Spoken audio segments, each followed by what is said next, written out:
ارشاد صاحب، امپورٹنٹ یہ ہے کہ نیو یارک ٹائمز کی جو خبر ہے اس نے بڑا ڈیٹیل بڑے آسان الفاظ میں بتایا ہے کہ مودی سرکار شور تو بہت کر رہی ہے، بیان تو جاری کر رہی ہے، میڈیا پہ ایک پوری کیمپین چلا رہی ہے بھارتی میڈیا پہ، لیکن ان کے پاس کوئی ثبوت نہیں ہے۔ کتنی بڑی ہیلپ ہوگی سفارتکاری میں پاکستان کے لیے اس طرح کی سٹوریز اور بالخصوص نیو یارک ٹائمز کا یہ لکھنا؟ جو نیو یارک ٹائم نے ظاہر ہے وہ کوئی پاکستان کا موقف تو پیش نہیں کر رہا، اس نے اپنے رپورٹرز کے ذریعے اپنے ذرائع سے جو کچھ انفارمیشن حاصل کی، اس کو انٹیلیجنس رپورٹس ملی ہوں گی، اس کو حکومت کے یعنی انڈین ریاست اور حکومت کے اپنے ذرائع سے جو اطلاعات ملی ہوں گی اس کی روشنی میں وہ تجزیہ کر رہا ہے کہ اصل میں بھارت بہانہ ڈھونڈ رہا ہے ایک نئی جنگ کا، خواہ وہ سرجیکل سٹرائکس کی صورت میں ہو یا کسی بڑے حملے کی صورت میں ہو۔ وہ اس وقت چاہ کیا رہا ہے، وہ یہ سمجھتا ہے کہ پاکستان اس کے بقول کمزور پوزیشن میں ہے، ہم اس کا بھرپور فائدہ اٹھا سکتے ہیں، کوئی نہ کوئی سٹرائک کریں گے، اپنے عوام کو خوش کریں گے، انتہا پسند ہندوؤں کو خوش کریں گے، اور جے ہو جائے گی۔ پچھلے الیکشن میں جو مار پڑی ہے بی جے پی کو اور جناب مودی صاحب کو، وہ لوگ بھول جائیں گے، لوگ سمجھیں گے ایک بار پھر کہ جی یہ تو ہیرو ہے۔ بہار کا الیکشن بڑا امپورٹنٹ ہے، الیکشن بہار کا ہے، وہ بھی مقاصد ہیں، لیکن اس سے بڑے مقاصد ہیں، صرف بہار کے الیکشن کے لیے سارا کوئی ڈرامہ نہیں رچایا گیا۔ تو اب ہمیں جو ہے وہ سوچنا یہ ہے کہ ایسی صورتحال میں ہماری پالیسی کیا ہونی چاہیے۔ ہم جنگ بالکل نہیں چاہتے، پاکستان کبھی بھی جنگ کا خواہاں نہیں رہا، پاکستان میں کبھی کسی الیکشن میں انڈیا موضوع بحث نہیں رہا، ہمارے ہاں کبھی ایسا جنگ کا ایک جو ہسٹیریا ہے وہ وار ہسٹیریا پیدا نہیں کیا گیا۔ لیکن اس کا ہرگز یہ مطلب نہیں کہ ہم خدا نخواستہ بھارت کو جواب دینے کی پوزیشن میں نہیں ہیں یا بھارت کی کسی شرارت کو ٹھنڈے پیٹوں برداشت کر سکتے ہیں۔ یہ بھارت کا معاملہ ایک ایسا معاملہ ہے جس پہ پاکستان کی قوم کا ہمیشہ رائٹ لیفٹ کا، لبرلز اور جو بنیاد پرست ہیں سب کا اتفاق رہا ہے، کیونکہ یہ ہمارے وجود کا مسئلہ ہے، پاکستان کے وجود کا مسئلہ ہے۔ ارشاد صاحب، اچھی بات یہ ہے کہ یہ دو قومی نظریہ ہے یہ ماشاءاللہ پھر زندہ ہو جاتا ہے، اور اس دو قومی نظریہ ہمیشہ زندہ ہے۔ بھارت کا بڑا کردار رہا۔ دو قومی نظریہ ایک حقیقت ہے، جس طرح پاکستان ایک حقیقت ہے۔ جو ہمک لوگ یہ سمجھتے ہیں کہ اس کے پروپیگنڈے کی وجہ سے یا ویسٹ کے پروپیگنڈے کی وجہ سے یا بھارت کے پروپیگنڈے کی وجہ سے یہاں دو قومی نظریہ، یہ اس نے بھی کہا تھا نا، اندرا گاندھی نے کہا تھا کہ جی ہم نے دو قومی نظریے کو خلیج بنگال میں ڈبو دیا ہے۔ کہاں ڈبوا ہے؟ ارشاد صاحب، بڑی آج بات ہے، دو قومی نظریہ بھی زندہ ہے، اور قائد اعظم نے جو کچھ کہا تھا اور علامہ اقبال نے جو فکر پیش کی تھی وہ بھی زندہ ہے۔ صرف وہ لوگ، ان لوگوں کو منہ کو کھانی پڑ رہی ہے، خواہ وہ انڈیا میں ہوں خواہ پاکستان میں ان کے شردالو ہوں، جو یہ سمجھتے تھے کہ نہیں جی نہیں یہ ہلکی سی ایک لکیر ہے آ گئی ہے اور ہم تو ایک ہیں، ایک جیسے۔ اب کر لیں بات، یہ آپ بالکل درست بات کر رہے ہیں۔ یہ جو نیو یارک ٹائمز کی رپورٹ ہے، سٹوری ہے، اس میں دو پیراگراف بڑے امپورٹنٹ ہیں جو بھارت کی ڈپلومیسی کو بھی ایکسپوز کر رہے ہیں، اور بھارت کا جو سیکولر اور وہ جو ہیومن رائٹس کا پرچار کرتے ہیں ڈیموکریسی کا، اس کو بھی ایکسپوز کر رہے ہیں۔ دی report high lights concern from foreign status demanding that India present concrete evidence linking Pakistan to the Pahalgam incident despite these calls for transparency Indian officials have yet to publicly provide proof of Pakistan involvement. ابھی انہوں نے proof دینے، ابھی تک سب بیان بازی۔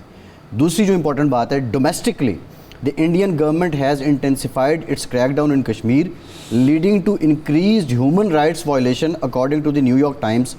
anti-Muslim sentiment across India has reportedly intensified, with Kashmiri students facing harassment and expulsion from educational institutions. اب اس میں تو کوئی شک نہیں، دیکھیں کر رہے ہیں، یہ جو بچوں کو نکال رہے ہیں، اس کی خواہ جمہوریت ہو،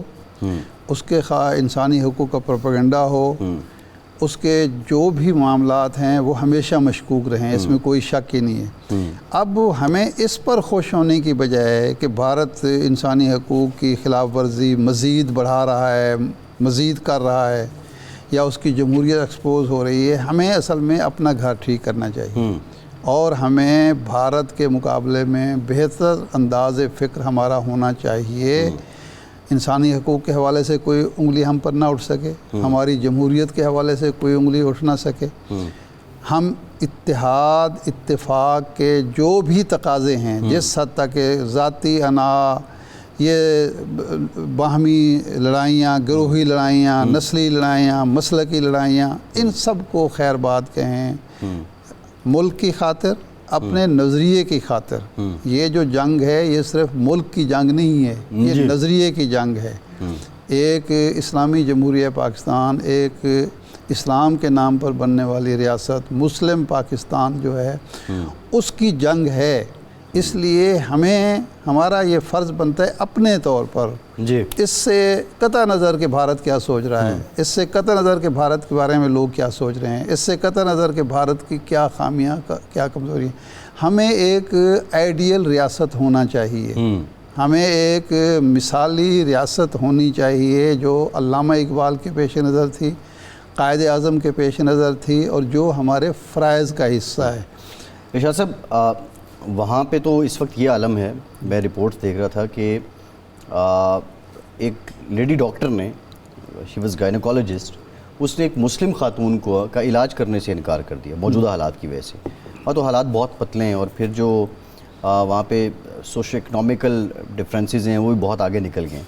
لیکن کویسچن از دیٹ کہ اس وقت جو کانگریس ہے، یا ایون ایک بچی اس کا میں دیکھ رہا تھا، اس نے ایک بڑا زبردست پوائنٹ آؤٹ کیا کہ 1999 سے لے کے اب تک جتنے بھی بڑے دھماکے ہوئے ہیں یہ بی جے پی کے دور میں کیوں ہوتے ہیں، یہ اس نے ایک پوائنٹ آؤٹ کیا۔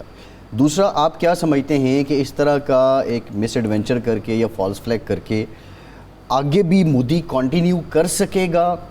اپنی سیاست اینٹی پاکستان سینٹیمنٹس کو ابھار کے، یا یہ جو جنریشن زی ہے، یہ جنریشن الفا ہے، اس نے اب اس کو ایکسپوز کر دینا ہے؟ دیکھیں، آپ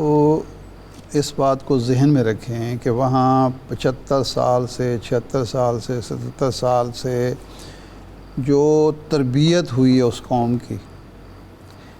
ان کا مذہب حاوی رہا ہے سیاست پر بھی، معاشرت پر بھی، معیشت پر بھی۔ پوری دنیا میں یہ بات سمجھی جاتی ہے جو فنکار ہوتے ہیں وہ سب سے زیادہ لبرل ہوتے ہیں، یہ تو نا، جو فنکار ہوتے ہیں، آرٹسٹ ہوتے ہیں،